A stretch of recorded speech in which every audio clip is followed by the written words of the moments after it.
esta manhã, Deus. Oh, Pai, que as igrejas possam estar orando, clamando, buscando a presença do Senhor, Pai. Oh, Pai, a tua palavra diz que quando nós buscamos a Ti em primeiro lugar, Pai, nós somos mais que vencedores, ó Pai. Somos mais que vencedores, ó Pai. Então, no nome de Jesus Cristo, Pai, abençoe a Tua igreja, Senhor. Abençoe não só a Igreja Nova Vida, como todos os ministérios, ó Pai Celestial, na face da terra, Pai, dando sabedoria, discernimento, ó, poder e glória, Pai. Que a unção seja derramada sobre a Tua igreja, Deus. Sobre a liderança da Tua igreja, Pai, que possamos ser um instrumento em Tuas mãos, ó Pai. Oh, Pai, para se proclamar, Pai, a Tua palavra que diz: bem-aventurada a nação cujo Deus é o Senhor. Tu é o Senhor dessa nação, o Senhor. Não é a porta que é o Chuí, Tu é o Senhor dessa nação, o Senhor. Nós proclamamos que Tu és o Senhor. Tu é o Senhor que cura, que salva, que liberta, Senhor. Então, no nome de Jesus, nós nos apresentamos a Ti, colocamos no Teu altar, Pai, e pedimos a Tua bênção, no nome de Jesus. Aleluia. Deus, em nome do Senhor Jesus, nós oramos, Deus, dentro das esferas de governo municipal, estadual e federal, Deus, que o Senhor ponha as mãos sobre aqueles que governam. Põe o temor do Senhor no coração, meu Deus, dos deputados, senadores, dos vereadores, deputados estaduais. Em nome do Senhor, estamos prestes, meu Deus, a ter eleições. Levanta homens e mulheres de Deus, Senhor, que possa representar a nação. Queremos lembrar ao Senhor que nesta terra ainda caminha um povo santo, o povo cuja glória de Deus está sobre nós, como um foco da glória, limitando a ação de Satanás. Portanto, por amor da igreja, Deus, que haja o temor espalhado, meu Senhor, no Senado, que haja o temor do Senhor no Congresso. Meu Deus, põe o temor do Senhor no Supremo Tribunal Federal, a cada juiz, em nome do Senhor Jesus Cristo. A cada desembargador, lembra da tua igreja que ainda caminha por esta terra, e por amor da igreja, que o temor do Senhor se espalhe por aqueles que governam sobre nós, em nome do Senhor Jesus Cristo. Que esta terra seja santa, seja boa, faz glorificar o teu nome por meio do teu povo nesta terra, em nome do Senhor Jesus, amém, aleluia. Santo, santo, santo, poderoso Deus, nosso Salvador, aquele que cuida de nós. Ah, Senhor, assim como Tu foi, Pai, ao encontro de Saulo, Pai, nós Te pedimos, Senhor, quanto Saulo, Senhor, tem na nossa nação, Senhor, e em posição, Senhor, de autoridade concedida por Ti, Senhor. Como a Tua luz, Senhor, cegou aquele Saulo, Pai, transformou ele em Paulo, Senhor. Pai, em nome de Jesus, que a Tua luz, Senhor, vá de encontro, Senhor, a cada um, Senhor, que governa, Pai, na nossa nação, Senhor. Pai, cada reitor de universidade, Pai, cada diretor de escola, Senhor. Pai, em nome de Jesus, esse Senhor que tem, Senhor, autoridade sobre os nossos jovens, Senhor, sobre as nossas crianças. Pai, em nome de Jesus, Senhor, perdoa, Senhor, todo o sangue derramado na nossa nação, Senhor. Pai, em nome de Jesus, Senhor, perdoa-nos, Senhor, quando nos calamos, Senhor. Ah, Pai, quando Tu nos dá autoridade, nós nos calamos, Senhor. Tenha misericórdia da Tua igreja, Senhor, que a mesma luz, Senhor, que transformou Saulo em Paulo, Deus, e deu ousadia àquele homem, Senhor. Ah, Pai, o Teu Espírito Santo, Senhor, tome o lugar no nosso coração, Senhor. Que o Teu Espírito Santo, Senhor, tome o Teu devido lugar, Senhor, nos nossos lares. Pai, em nome de Jesus, Senhor, nós Te pedimos, Senhor, pelas nossas crianças, Senhor. Pai, em nome de Jesus, que todo ensino contrário à Tua palavra, Senhor, não encontre espaço nos corações dos nossos pequeninos, Pai. Nós declaramos que a nossa casa é do Senhor, que os nossos filhos são do Senhor, que os nossos netos são do Senhor, que os nossos bisnetos são do Senhor. Ah, Pai, em nome de Jesus, Senhor, Em nome de Jesus, Senhor, cuida, Senhor, das nossas crianças, dando-nos sabedoria, Senhor, porque a Tua palavra nos diz que eles são Teus, Senhor, e nós estamos aqui somente, Senhor, para educá-los no Teu caminho, Senhor. Pai, ajuda-nos, Senhor, a cuidar deles, Senhor, para que a nossa nação, Senhor, encontre em Ti, Pai, o caminho, a direção, a paz, a salvação, que sejamos, Senhor, verdadeiramente, Senhor, uma terra, um povo que clama verdadeiramente pelo Teu auxílio.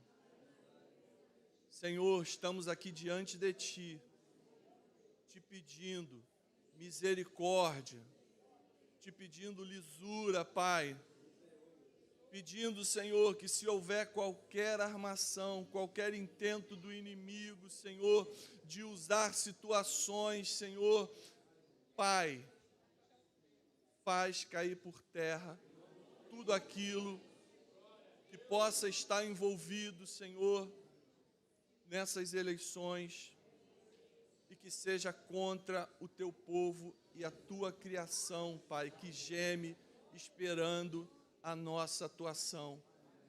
E concordando, Senhor, com as orações feitas, Pai, declaramos que o Brasil é do Senhor Jesus Cristo, em nome de Jesus.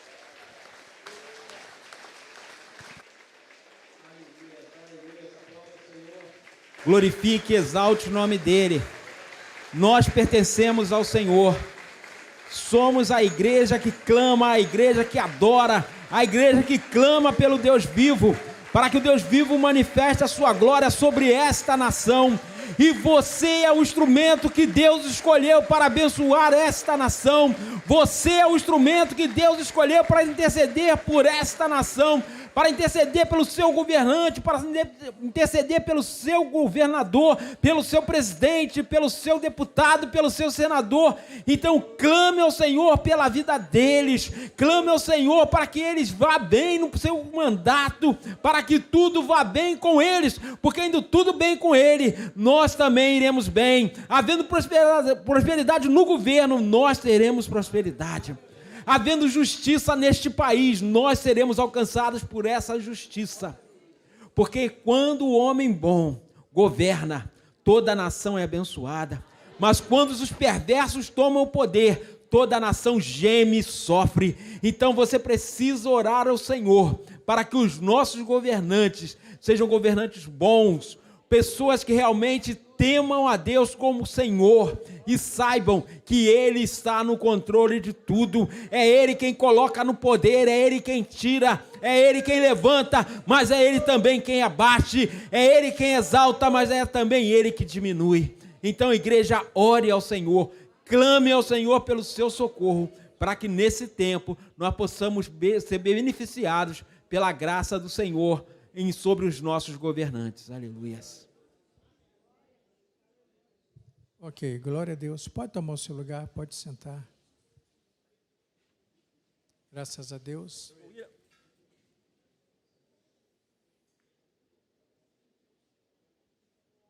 Que bom, né, irmãos? Estamos com um time aqui hoje excelente. Que a glória do Senhor possa nos encher, já está enchendo. Que possamos sair daqui nesta manhã cheios e agradecidos ao Senhor, né, pela oportunidade de estar com os pastores, os visitantes aqui junto conosco, e que possamos fazer com que essa ceia venha ficar marcada em nossos corações. Então, que você venha glorificar o Senhor e se alimentar aí da palavra do Senhor que será ministrada agorinha mesmo, e que Deus venha nos abençoar de uma maneira toda especial. Glória a Deus. Glória a Deus. Aleluia. Louvado seja o nome do Senhor. Pastor Jorge, Pastor William, é tu, William? Oh, Pastor William. Pastor William vem da onde? Caxambia, logo ali, ó. Caxambia, logo ali, né? No Meia, ok.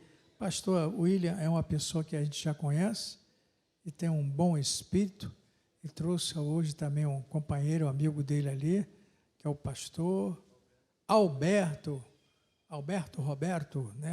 Só Alberto. E que possamos ser renovados e que a glória do Senhor venha nos encher. Ok? Então, pastor William, se tu uma bênção, ok?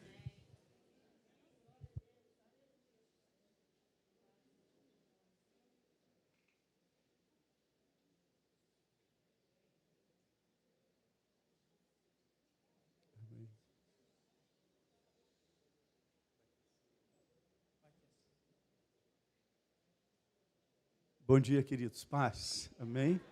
Abre a tua Bíblia comigo, no livro de Coríntios. 1 Coríntios, capítulo é o 10.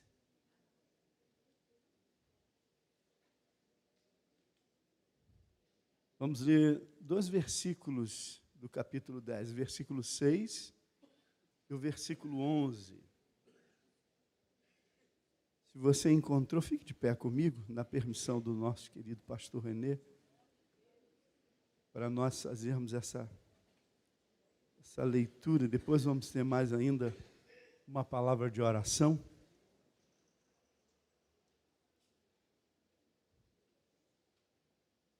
Podemos, amém?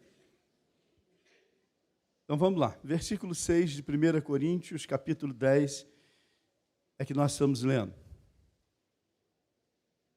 Ora, estas coisas se tornaram um exemplo para nós, a fim de que não cobicemos as coisas más, como eles cobiçaram. Depois o versículo 11 diz assim: estas coisas lhes sobrevieram como um exemplo e foram escritas para advertência nossa, de nós outros, sobre quem os fins dos séculos têm chegado. Até aqui. Vamos ter ainda uma palavra de oração. Querido Deus, em nome do nosso Senhor e Salvador Jesus Cristo, Rei da Glória, Príncipe da Paz, o qual nós te pedimos perdão pelos nossos pecados, e nesta manhã o Senhor nos ajude, pondo sobre nós espírito de sabedoria, espírito de revelação, para o pleno conhecimento da tua vontade. Seja, meu Deus, esta igreja fonte de bênção nesse bairro Jardim Catarina, que se espalhe, meu Deus, contagiando, meu Senhor, a cada casa, a cada familiar, a cada rua, que o nome do Senhor seja glorificado nessas casas, em nome do Senhor Jesus, e multidões venham ao teu encontro. Seja, Senhor, uma igreja semeadora, uma igreja que planta, certamente, Senhor, colherá. O nome do Senhor seja igualmente glorificado. Em nome do Senhor Jesus, quanto ao diabo, nosso adversário, com a sua estrutura de confusão, com a sua estrutura que dissemina contenda aos corações, que o Senhor possa pôr as mãos, meu Deus, sobre cada família aqui representada, repreendendo as obras do inimigo e queimando a fogo. Seja livre, meu Deus, esse povo, Senhor, do espírito de morte, de confusão, de enfermidade. Seja queimado a fogo as obras do inimigo, e as mãos do Senhor permeiam sobre nós. Em nome do Senhor Jesus, amém e amém.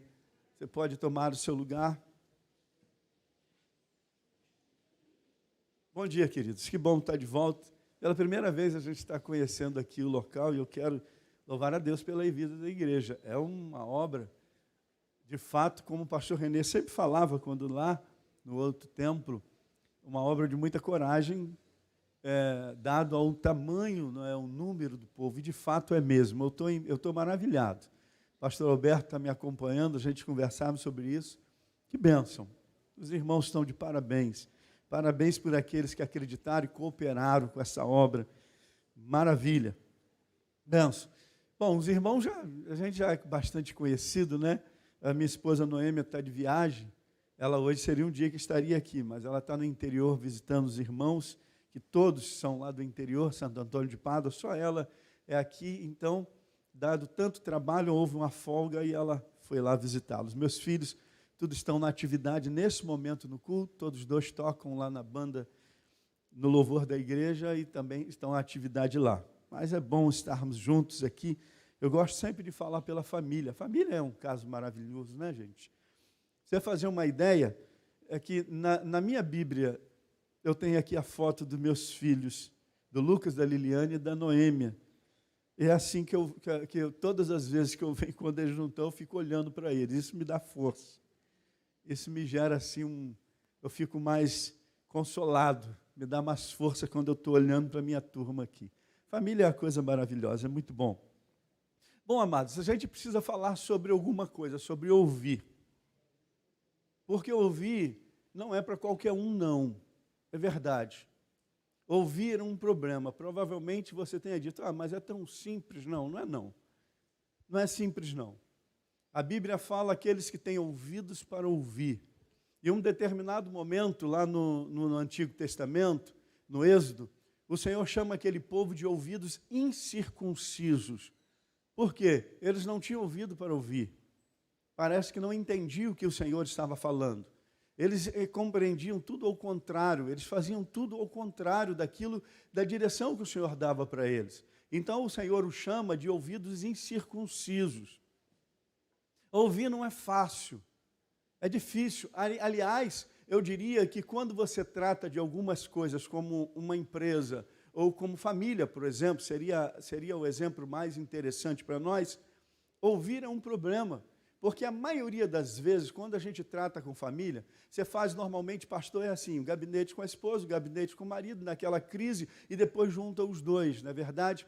Aí o interessante é que você ouve o marido, aí o marido, quando dá lá as suas razões, mostra as suas razões da crise familiar, aí você diz, puxa, tem razão. Não é mole não, quem vai aguentar um negócio desse? Você tem razão. Aí você senta depois com a esposa, aí você vai conversar com ela, e ela apresenta as razões. Aí você diz assim, puxa, tem razão, quem vai aguentar um negócio desse? Porque cada um, quando apresenta as suas razões, elas mostram as suas razões. Aí quando se une a família, um dos dois, é uma briga danada, sabe por quê? Porque um não consegue ouvir o outro.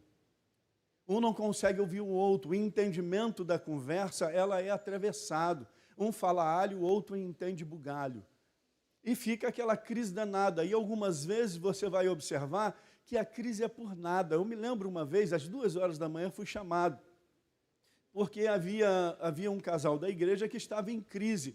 Eu confesso aos irmãos que eu fiquei um pouco chateado, porque eles estavam em crise, querendo se separar, por causa do controle da Sky. É verdade.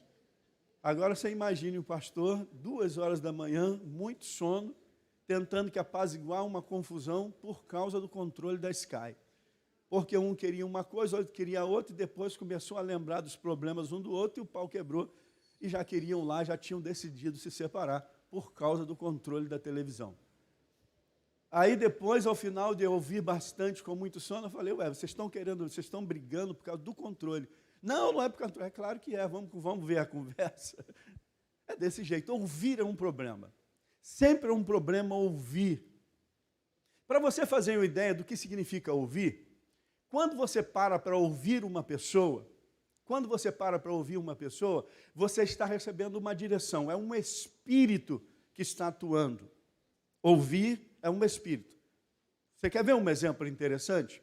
Quantos de nós saímos de casa, está muito bom, o sol está brilhando, você está feliz, uma noite de sono maravilhoso, sobrou um trocado no bolso, a família está bem, os filhos com saúde, e você sai de casa feliz e contente. Quando chega na esquina, você esbarra com o irmão, e ele começa ali a falar, e a conversa começa a acontecer. O irmão vai reclamar do sol que está queimando demais, o irmão vai reclamar do governo, o irmão vai reclamar dos preços que estão altos demais, e há uma reclamação só, e você fica com o olho arregalado, tentando falar alguma coisa e não consegue. Aí você sai daquela conversa para baixo, abatido, e passa o dia inteiro assim, desse jeito, sabe? O que aconteceu? Eu estava tão bem. Você absorveu uma ideia. Você acaba por absorver uma ideia, e essa ideia vai lhe conduzir a algum lugar. Toda conversa tem uma intenção. Sabe qual é a intenção? Lhe conduzir a um caminho. Porque senão não é conversa. Todo mundo que vai conversar com você, ele vai lhe conduzir uma ideia, ele vai tentar lhe convencer que a ideia dele é boa, seja lá qual for. Logo, nós podemos entender que por trás de uma conversa, por trás de um falar, tem um espírito. E na medida da meditação, nós vamos mostrar na palavra por quê e quando esse espírito, esse tipo de situação está sendo nos mostrado por meio da palavra de Deus. Por conta disso, nós estamos vivendo hoje uma geração muito complicada que não começou agora. Nos anos 60, um pouquinho antes, foi profetizado que viria uma música. E essa música iria varrer os jovens do mundo inteiro. Começou o rock. Começou com Beatles, Elvis Presley e mais alguns outros lá, que varreu, trazendo informações por meio da música. A partir daí, então, começou as drogas a se espalhar como uma pandemia, começou a enfermidade, começou daí para lá, veio várias doenças, inclusive transmitidas por sexo, como a AIDS e tantos os outros, porque a coisa foi virando uma bagunça lá. Informações trazidas. Aí nós vemos os desacertos familiares. Lá, já na década de 70, 60, 70, começou uma informação trazendo as famílias na sala da nossa casa por palavras através das novelas. Era uma confusão, era um tal de um ficar com o outro, era um tal do ficar. Começou a história entre os jovens do ficante. Aí a família começou um desacerto, a motivação dos desacertos da família, e foi assim que nós chegamos onde estamos, por meio de conversa, informações. É um problema ouvir. E nem todos nós estamos aptos a ouvir. Nós vamos ver, por meio da palavra, a importância de ouvir. Tá bom? Vamos passear? São bastante textos. É porque eu não me considero um pregador, mas um professor. Aí a gente sempre separa muitos textos e, às vezes, requer muito tempo para a gente preparar uma mensagem. Mas é bacana, é bom. Você vai exercitando você abrindo a tua Bíblia, você vai exercitando. Nós vamos iniciar falando sobre presunção da inocência. O que é presunção da inocência? A palavra presunção, ela é uma opinião muito boa a respeito de si mesmo. Você poderia chamar de egoísmo, egocentrismo. E dentro dessa presunção da inocência também nós poderíamos usar a palavra arrogância, poderíamos usar a palavra altivez. Isso é presunção, a palavra presunção. Lá no artigo 5º da Constituição Federal de 1998, ele está dizendo o seguinte: ninguém será considerado culpado até o trânsito em julgado de sentença penal condenatória. Sabe o que ele está dizendo? Ele está dizendo que a inocência, ela é um estado, a culpa ela é um estado, a pessoa ela está em inocência até que seja julgada. Ninguém pode considerar culpado se não passar pelo julgamento. Só que tem uma coisa muito interessante. Quando a pessoa ela recebe, naturalmente estamos falando da lei dos homens, ela recebe a oportunidade para se declarar. Como ela vai se declarar? Se porventura a pessoa se declarar culpado, essa presunção da inocência, ela é estabelecida, ela já não existe mais a presunção da inocência. Ela deixa de ser presunção da inocência para entrar para o culpado. Quando a pessoa se declara culpada, pelo fato dela se declarar e confessar o seu pecado, confessar o seu mal, sabe o que acontece? O juiz pode diminuir a pena. A pena ela é abrandada pelo fato da pessoa reconhecer que errou. Interessante. Nós estamos entrando na lei dos homens, falando sobre presunção da inocência. Mas agora, quando a gente entra na lei de Deus, tem algumas coisas que se assemelham, mas com algumas diferenças. Como, por exemplo, o próprio Deus nos pede isso. Porque nunca ninguém será salvo se não reconhecer que é pecador. Não tem como você reconhecer, não tem como você ser salvo, se você não disser para o Senhor Jesus: Senhor, eu preciso de salvação. Eu sou culpado, eu sou um pecador, eu preciso tê-lo como meu Salvador. A diferença da lei dos homens para a lei de Deus é que na lei dos homens, com a declaração de culpado, o juiz pode abrandar a pena. Mas no reino de Deus, quando nós nos declaramos culpado, esta pena é eliminada pelo sangue de Jesus.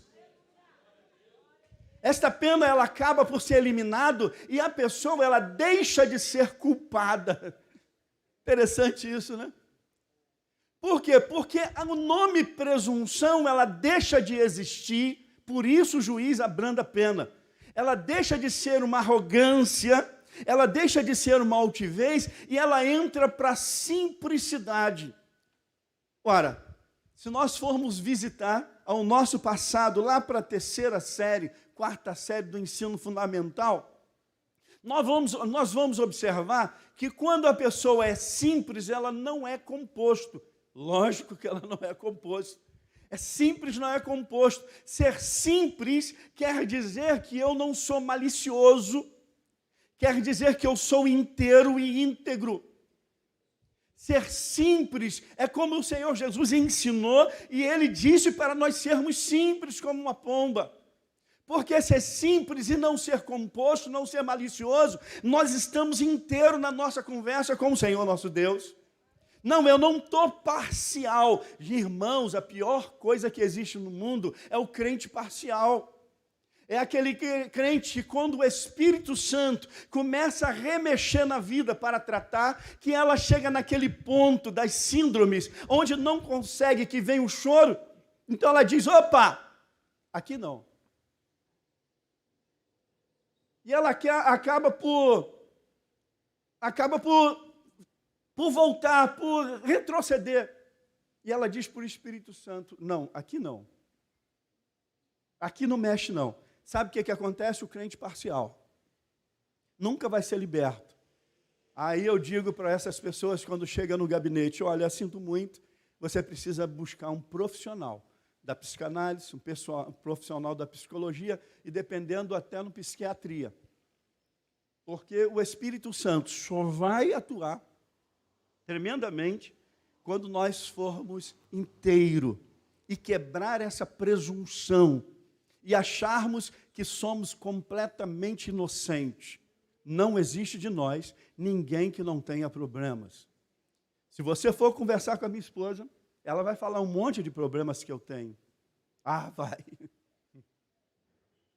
E se sentar comigo, eu também vou falar alguns problemas que ela tem. E dentro dos ângulos de cada um, você vai dizer para mim, o senhor tem razão. E vai dizer para ela, tem razão. Mas só que eu entendendo quem sou, eu não deixo a arrogância entrar, a altivez entrar, e eu me reconheço como culpado. Não, eu tenho culpa, eu sou culpado, eu preciso de ajuda.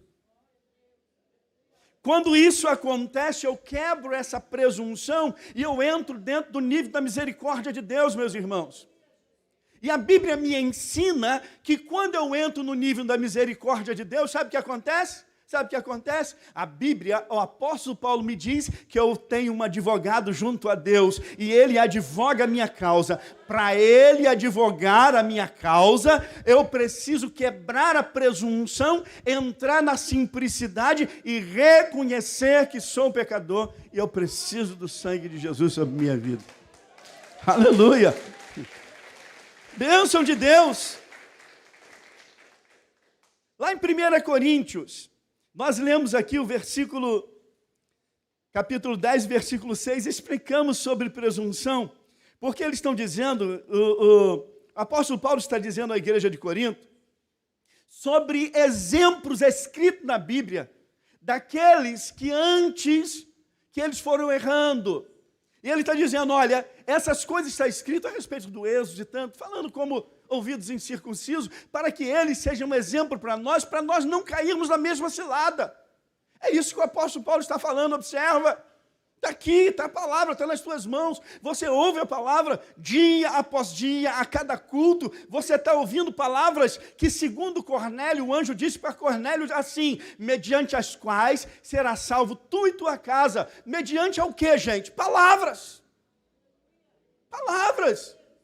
Agora, os nossos ouvidos estão circuncidados por Deus para ouvir, entender, compreender e seguir.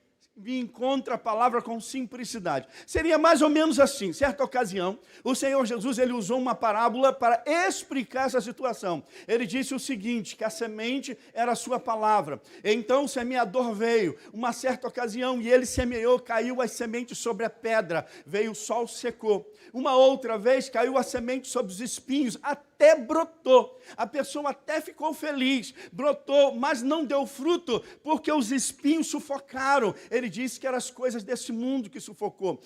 Uma outra caiu no meio dos caminhos, vieram as aves de rapinas, figura de demônios, e então comeram a semente. Depois ele explica que a semente é a palavra. Aí depois tem um termo que eu me impressiono, que ele diz assim, outra, enfim. Quando ele diz outra, enfim, quer dizer, está difícil. Está difícil de achar alguém com o ouvido circuncidado para deixar essa palavra frutificar. Então ele usa o termo assim, outra, enfim. Está difícil de encontrar um crente com uma vida como terra fértil. Outra, enfim, caiu numa terra boa e teve frutos a 100 por 1. Esse termo, enfim, eu fico preocupado, eu confesso. Aliás, alguns textos bíblicos eu fico preocupado. Será que quando eu voltar vou achar fé sobre a terra? Em verdade vos digo que o amor se esfriará? Quase todos. Larga a porta da perdição, estreita a porta da salvação, poucos acertam por ela. Eu sou extremamente preocupado com alguns textos bíblicos. Tomara a Deus que nós todos aqui da igreja de Nova Vida no Jardim Catarina estejamos acertando a porta estreita, estejamos entre esses poucos.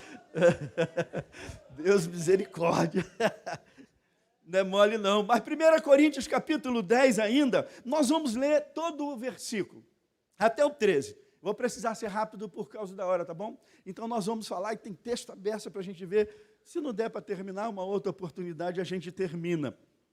Ele está dizendo assim, ora irmãos, não quero, capítulo 10, estou lendo no versículo 1, não quero que ignoreis que nossos pais estiveram todos sobre a nuvem e todos passaram pelo mar, tendo sido todos batizados, assim na nuvem como no mar, como respeito a Moisés. Todos eles comeram de um só manjar espiritual e beberam da mesma fonte espiritual, porque bebiam de uma pedra espiritual que os seguia, e a pedra era Cristo, ou uma figura de Cristo, mas o texto diz, a pedra era Cristo. Entretanto, Deus não se agradou da maioria deles, razão porque ficaram prostrados no deserto. Quando ele diz a pedra era Cristo, você sabe, meus amados, que os judeus não tinham o hábito de chamar a pessoa pelo sobrenome, Jesus Cristo, Salvador ungido. E então a pedra era Cristo, era uma figura do ungido no meio do povo. Quando você observar os ensinos de Paulo, com esse termo Cristo, ele vai dizer Jesus o cabeça, Cristo o corpo. Então o que está acontecendo aqui é o corpo de Cristo, é o Cristo, o representante do Senhor nesta terra, os ungidos do Senhor nesta terra, tendo Jesus como seu cabeça. Fantástico, né? Mas aí a gente criou um parêntese, vamos voltar ao texto aqui. Versículo 6, ora, estas coisas se tornaram exemplo para nós, a fim de que não cobicemos as coisas más, como eles cobiçaram. Versículo 7, não façais por idólatras, como alguns deles, porquanto está escrito, o povo assentou-se para comer e beber, e levantou-se para divertir-se. Versículo 8, continua o texto, e não praticamos imoralidade, como alguns deles o fizeram, e caíram num só dia 23 mil. Não ponhamos o Senhor em prova, como alguns deles o fizeram, e pereceram pelas mordeduras da serpente. Versículo 10 continua o texto, nem murmureis como alguns deles murmuraram, e foram destruídos pelo exterminador. Estas coisas lhes sobrevieram como exemplos, e foram escritas para advertência nossa, e nós outros, sobre quem os fins dos séculos têm chegado. Aquele, pois, que pensa estar de pé, veja que não caia. Tenha os seus ouvidos circuncidados, saiba ouvir. A Bíblia diz, mas eu não sei, eu confundo uma coisa e outra e acabo nos ouvindo. A Bíblia diz que aquele que não tem sabedoria, peça ao Pai. Ele usa uma parábola dizendo, se porventura o pai pedir um ovo ao filho, vai dar uma pedra por acaso? Ou vai dar uma cobra se pedir pão? Ou ao contrário?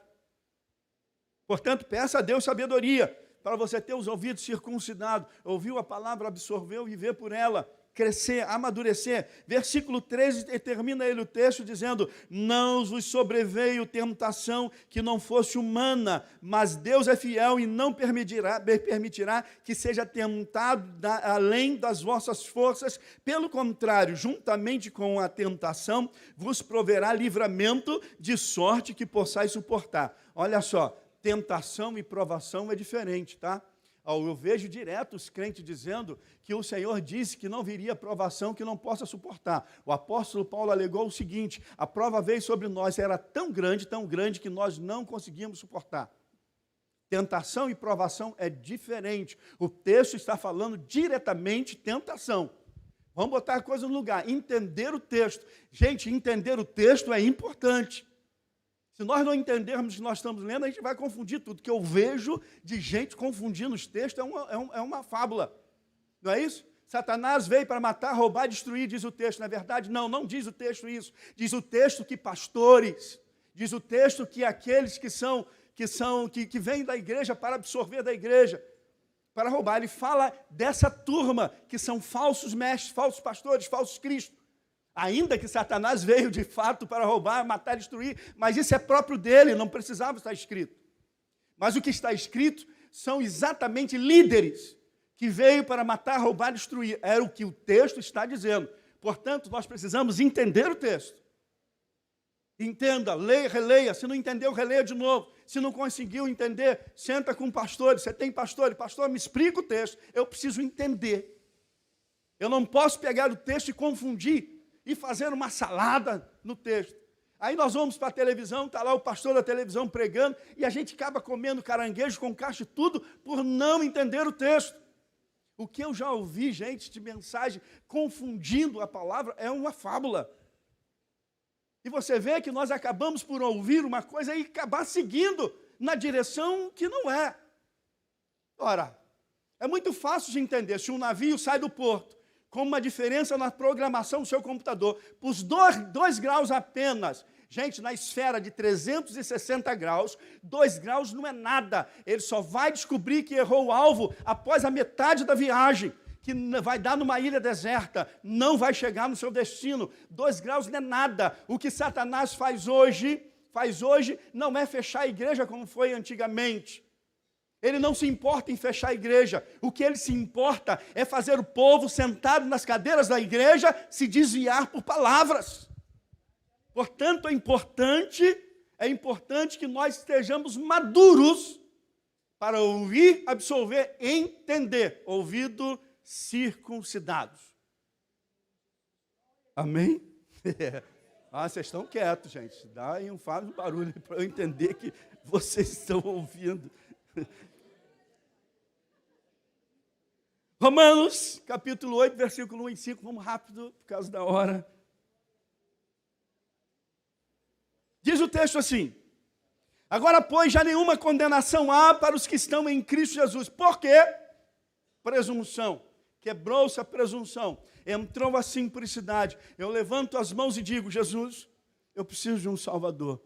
Eu peço perdão pelos meus pecados. Simplicidade. Eu sei quem sou e sei que preciso de mudança. Simplicidade. O texto está me dizendo que nenhuma condenação há, porque é diferente da lei dos homens, que ele apenas abranda a pena, o Senhor, ele livra da pena. Versículo 2, porque a lei do Espírito da vida em Cristo Jesus te livrou da lei do pecado e da morte. Olha que coisa linda.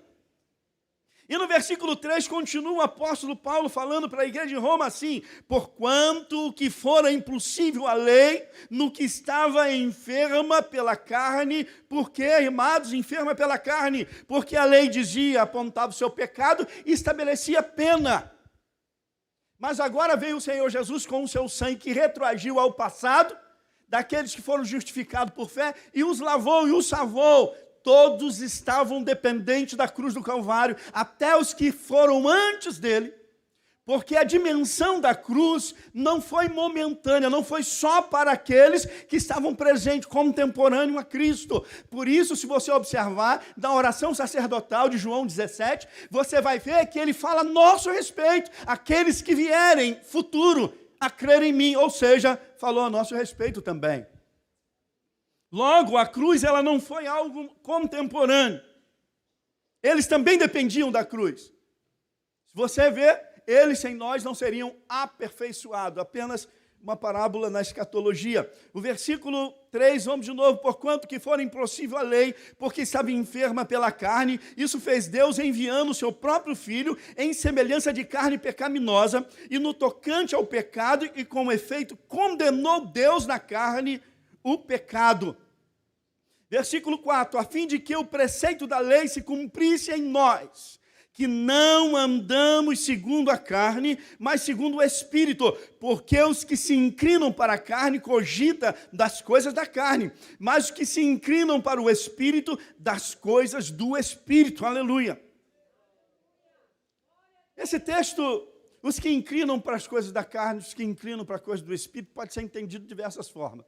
Um exemplo, uma certa ocasião, sentou em um gabinete um pastor que veio pregar na igreja. Não era da Nova Vida, não, e fiz uma amizade com ele, e ele estava contando a sua história. Ele disse, um certo dia, eu estava andando no lugar e os caras queriam roubar o meu carro, e eles fuzilaram, e ele disse, eu sou piloto de prova, você sabe. Então eu peguei no meu volante, eu vim daqui, vim para lá. Aí ele disse, no outro dia, eu estava na Washington Luiz, e ele tinha um grupo que queria me roubar com o carro, e eles tentaram me fechar, e como eu sou piloto de prova, então eu fui dirigir tudo. E quando eles estavam passando, cheguei ao pedágio, eles estavam passando, eu apontei para eles assim, ó, para eles ficarem com medo de mim, e eu cá no meu coração estava pensando nesse texto.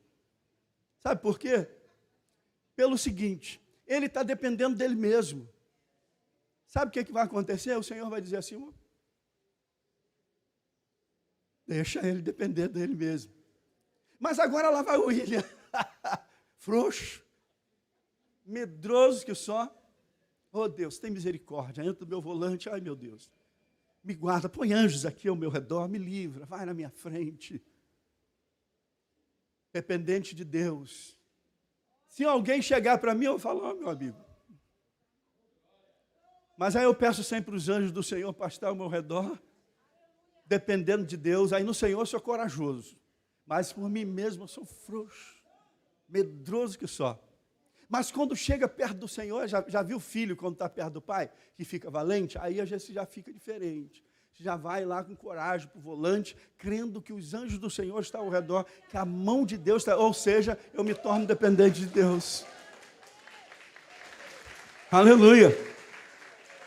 O que pende para a carne, da carne viverá. O que pende do Espírito viverá. Se a força que exerce em mim, a força motriz que me faz caminhar, vem de Deus, é por Deus que eu vou caminhar. Se a força motriz que me move vem da minha força, é pelas minhas forças que eu vou caminhar. Logo, se é pela minha força, o Espírito Santo diz, então vai. É o que o texto está dizendo. Se eu dependo de Deus, é por Deus que eu vou viver. Se não, Apocalipse capítulo 2. Vamos falar um pouco sobre ouvir? Vamos para o texto? Nós vamos passear rápido, porque são 1, 2, 3, são 7 igrejas, 7 textos. Então nós vamos ler tudo, nós vamos falar depois, porque vamos entrar no texto, tem pouco tempo. Então vamos começar para o capítulo 2, versículo é o 7, nós vamos ver a carta à igreja, capítulo 2 de Apocalipse. Estou eu abrindo em Timóteo, é mole? Capítulo 2, agora sim. O versículo é o 7. Carta à igreja de Éfeso, vamos lá? Quem tem ouvidos, ouça o que o Espírito diz às igrejas. O vencedor dá-lhe-ei que se alimente da árvore da vida, que se encontra no paraíso de Deus.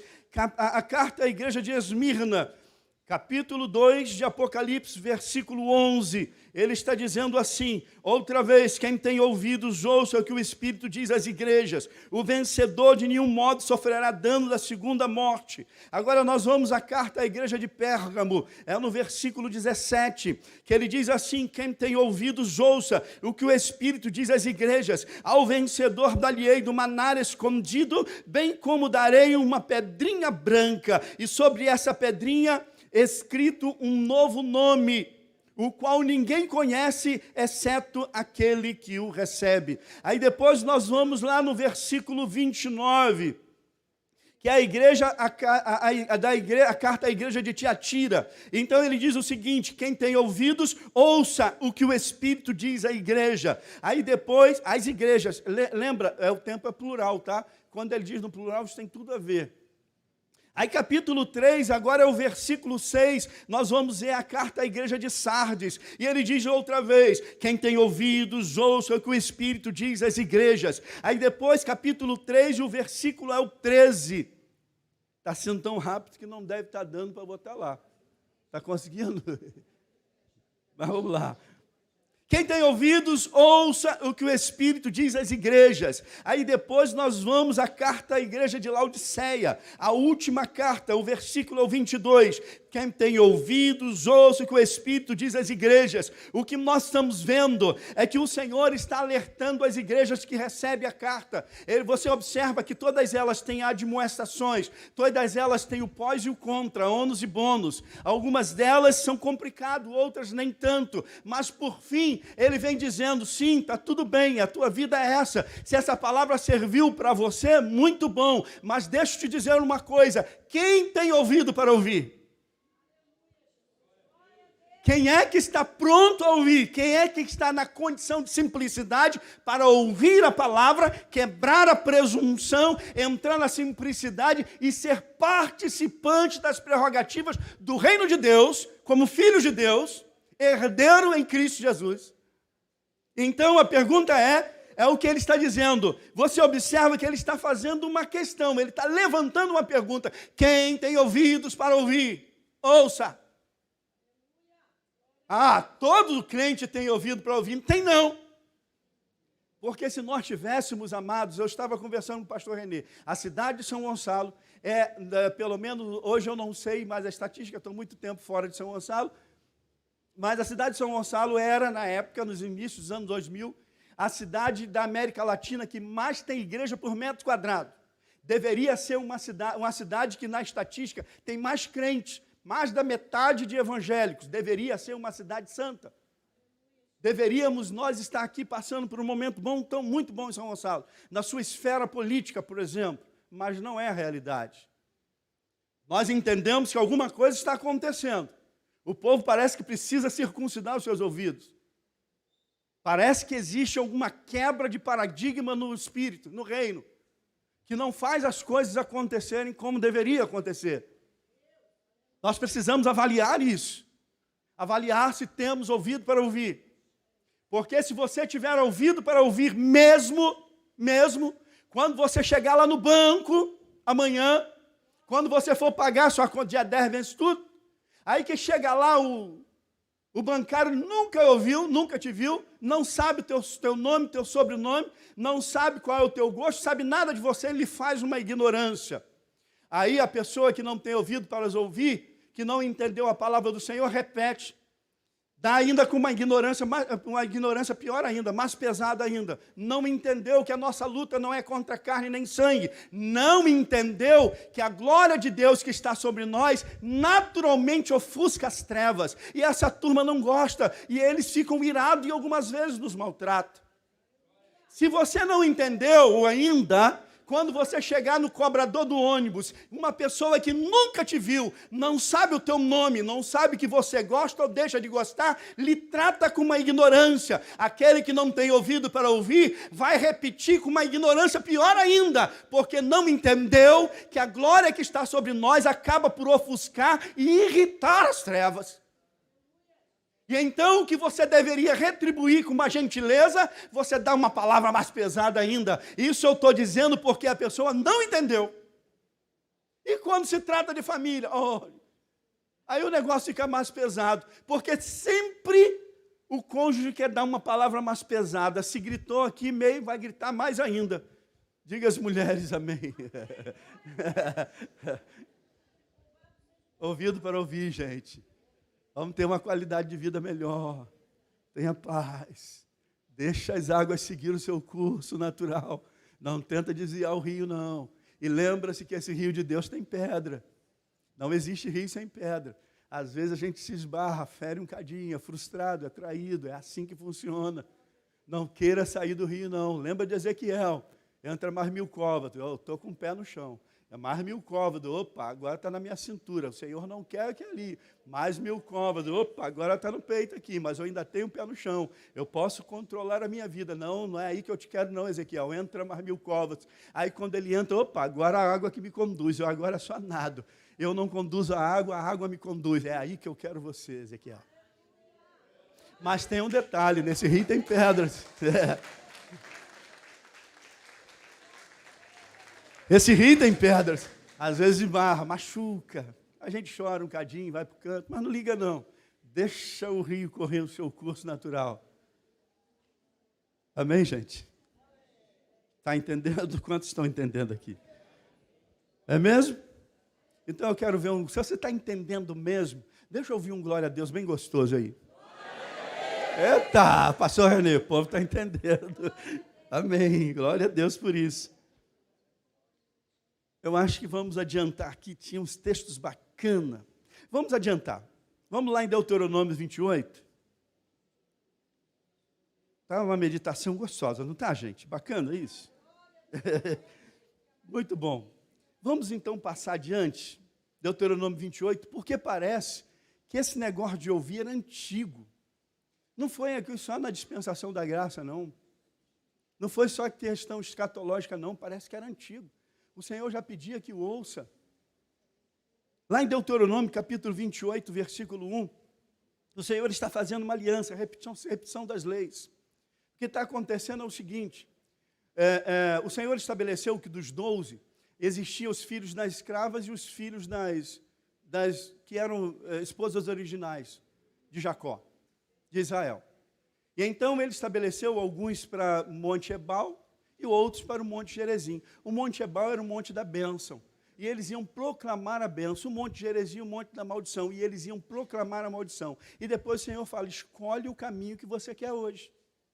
Monte da bênção ou monte da maldição. Então ele vem proclamando as bênçãos e proclamando a maldição, e o povo vai escolher o caminho que quer. Bendito serás ao entrar, bendito serás ao sair, maldito será entrar, maldito serás ao sair, bendito o fruto do seu ventre, bendito é o fruto do seu campo, maldito o fruto do seu ventre, maldito o fruto do seu campo. Então você vai escolher o caminho que você quer andar. É uma questão de escolha e nós temos liberdade. O Senhor não quer roubores, tem que ser uma decisão pessoal. Pastor Renê, ainda que tem um diácono fortão aqui, tem um diácono fortão, seria bem legal se Deus desse a liberdade para ele botar ali num carro, diácono fortão, vai lá na casa do sujeito, aí pega o sujeito lá pelos braços, levanta assim, bota sentado na cadeira aí, ouve, rapaz. Mas não é assim. A gente nem pode decidir, daqui a pouco a gente vai ter a Santa Ceia. Paulo diz assim, examine-se, pois, o homem a si, e depois, então, coma, porque aquele que julga a si mesmo não é julgado por ninguém. Então, sabe o que ele faz? Ele pega o poder da decisão e as consequências da decisão e vai no teu colo e lança. Pum. Você que decide, meu amigo. Examine você mesmo. Eu não vou te examinar, porque não foi me dado essa autoridade. A autoridade foi dada a você. Lá no capítulo 28, versículo 1, veja só. Se atentamente ouvires a voz do Senhor teu Deus, tendo cuidado em guardar todos os seus mandamentos que hoje te ordeno, o Senhor teu Deus te exaltará sobre todas as nações da terra. Quando? Ouvir. Aí vamos lá no versículo 15.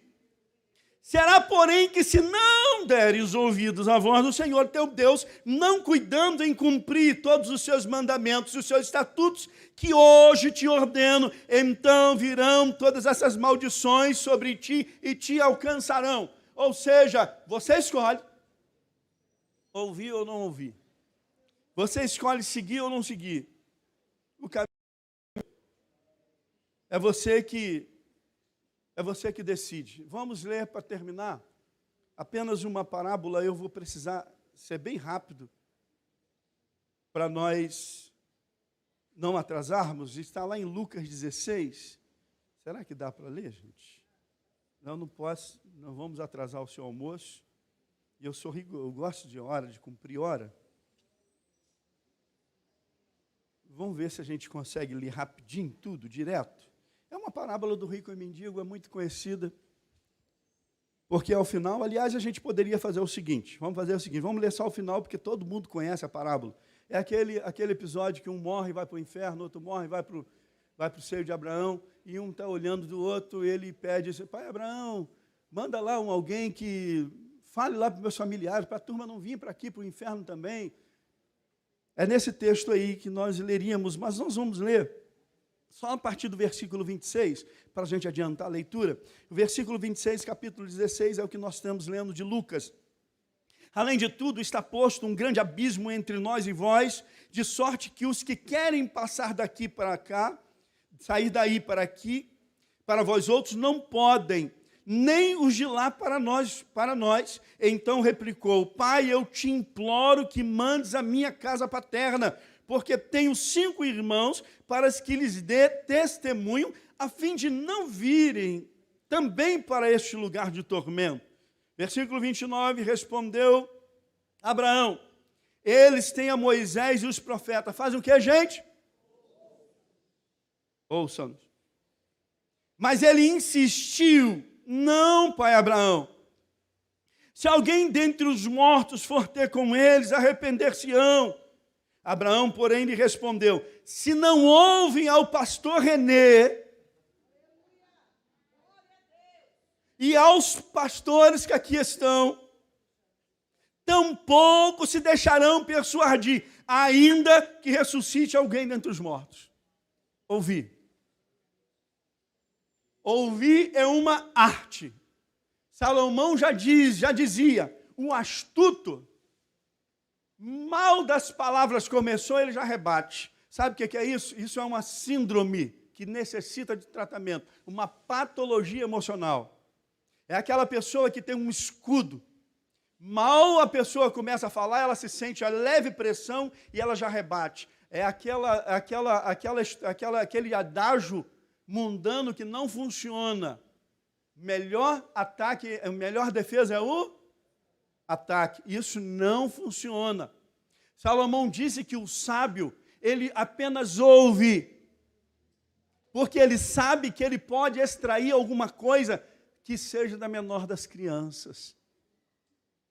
Ou seja, ouvir, gente. Ouvir é a melhor coisa. Ouvir é a melhor coisa. Eu me lembro uma vez que nesse momento de ceia importante, em 2 minutos vou contar para os irmãos testemunhos, eu era jovem, faz muito tempo não, viu? Lá no Fonseca, eu tinha um problema sério, eu não conseguia entender por que Jesus morreu por mim há 12.000 anos. Eu queria entender, eu estava com sede. E eu tinha um problema, porque cada mensagem eu vinha com uma pasta enorme, e eu anotava toda a mensagem, eu ia separando algumas perguntas de coisas que eu não entendia. Acabava o culto, eu corria para um diácono ou para um pastor, porque eu queria levantar a questão, eu queria que ele me ensinasse aquilo que eu não aprendi. Então, todo culto acontecia isso. Por fim, todo mundo fugia de mim. Acabava o culto, ia lá, ia eu, aí ele saía para um lado, ou se não, dava uma desculpa, ou se não, respondia uma coisa, e não conseguia entender. Por que Jesus morreu por mim? 2.000 anos antes, mais de 2.000 anos antes, eu nem vivia. Então, à medida da maturidade, eu fui entendendo isso. E eu comecei a entender, e eu cito essa analogia para os irmãos da igreja, sempre no momento da ceia. Vamos fazer de conta que tem um bandido lá fora, ele matou, roubou, violentou, fez um monte de coisa. E acontece que o juiz então libera uma prisão chamada preventiva para ele sentar no banco dos réus e ser julgado. Ele precisa ser julgado e receber uma sentença. Os policiais vão buscar esse bandido. Só que ele não quer ser preso, então ele começa um tiroteio e ele morre. E levanta-se uma questão, como vai pôr o corpo morto do sujeito no banco do réu para receber sentença, se a maior de todas as sentenças já foi dada, morte. A partir do momento que ele morreu, então a sentença já foi dada, não há uma outra maior sentença, porque a partir do momento que morreu, todos os pecados são apagados. O que a justiça faz? Vai lá no seu sistema e cancela o CPF dele, o registro dele. alegando que ele pagou o seu pecado com a sua morte. É aí que é a beleza da salvação. Eu comecei a entender porque Cristo morreu por mim. Eu não poderia herdar coisa nenhuma se o testador não houvesse morrido. Isso é história. Eu só posso herdar alguma coisa se alguém morrer. Precisou haver morte para que eu pudesse herdar a salvação e herdar as prerrogativas do reino. A Bíblia diz que eu sou co-herdeiro em Cristo em todas as promessas. E Ele me transforma como filho. Por meio da morte, João disse que veio sobre mim o poder para eu me transformar em filho de Deus. Logo, então, não tem como você julgar um corpo morto. Jesus vem e morre. E Ele então se une, eu me uno quando eu confesso Ele como Salvador, eu me uno na sua morte. Mas só que a morte por si só ficaria parcial à salvação. Precisou existir a ressurreição. E então completa-se a salvação com a descida do Espírito Santo. Então eu morro com Cristo, o meu CPF no mundo espiritual para Satanás é apagado. Logo, ele não tem como me julgar. Ele não pode me pôr nos bancos dos réus, porque houve morte. Porque houve morte, eu acabo de herdar em Cristo Jesus as prerrogativas do reino. Fantástico isso. Isso é muito bom, isso é grandioso. E porque eu herdo, eu não ando por essas ruas do Jardim Catarina como uma pessoa comum. Eu ando como sacerdote, cujo foco da glória de Deus está sobre minha vida. Isso é fantástico. Isso é lindo demais. Eu sou apaixonado por isso. Eu sou apaixonado por isso. Logo me torno herdeiro, irmãos. É o que a gente vai fazer. O pastor René aqui vai lhe contar uma história que no Antigo Testamento eles falaram por sombra. Eu não imagino se ele tinha ideia do que estava acontecendo. Quando Abraão recebe lá de Melquisedeque pão e vinho, toma aqui pão e vinho, ele estava contando uma história. E quando você recebeu o cálice nas mãos, o pão nas mãos, vai lhe contar uma história, só que agora a história é revelada. Você tem que entender o que está acontecendo. Você precisa entender, não pode haver dúvida, de forma alguma. Porque Melquisedeque estava dizendo para Abraão assim: Abraão, eu vou enviar o meu filho, toma o pão. Eu vou enviar o meu filho, e o sangue dele, toma o sangue, vai justificar todo pecador em toda a história da humanidade. Fantástico. Eu não sei ainda, que a Bíblia diz que o Senhor revelaria todas as coisas a Abraão. Eu tenho ainda dúvida se Abraão entendeu mesmo o que estava acontecendo. Mas enfim, a revelação foi dada. Se há alguém aqui nesta manhã que ainda não confessou a Jesus como Salvador, não tem melhor explicação. Você pode sair daqui hoje fazendo parte dessa estrutura gloriosa do reino de Deus. Que Deus abençoe rica e abundantemente e faça resplandecer o seu rosto sobre você e lhe dê muita paz. Deus abençoe.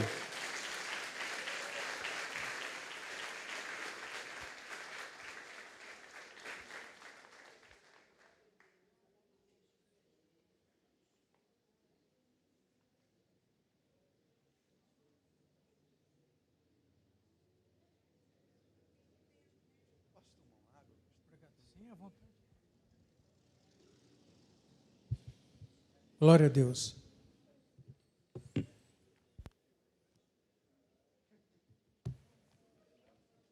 Aleluia.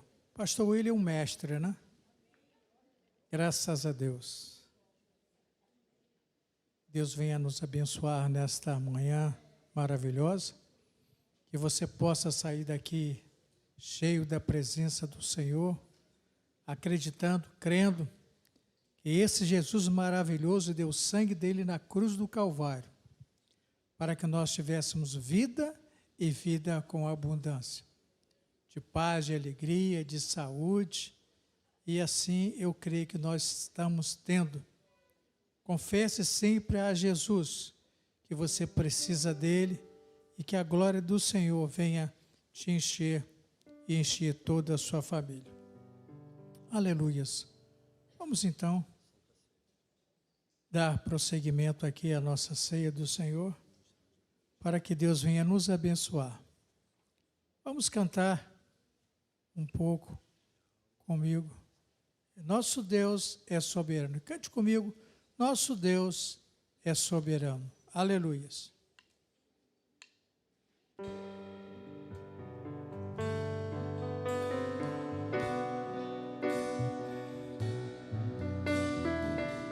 Aleluias.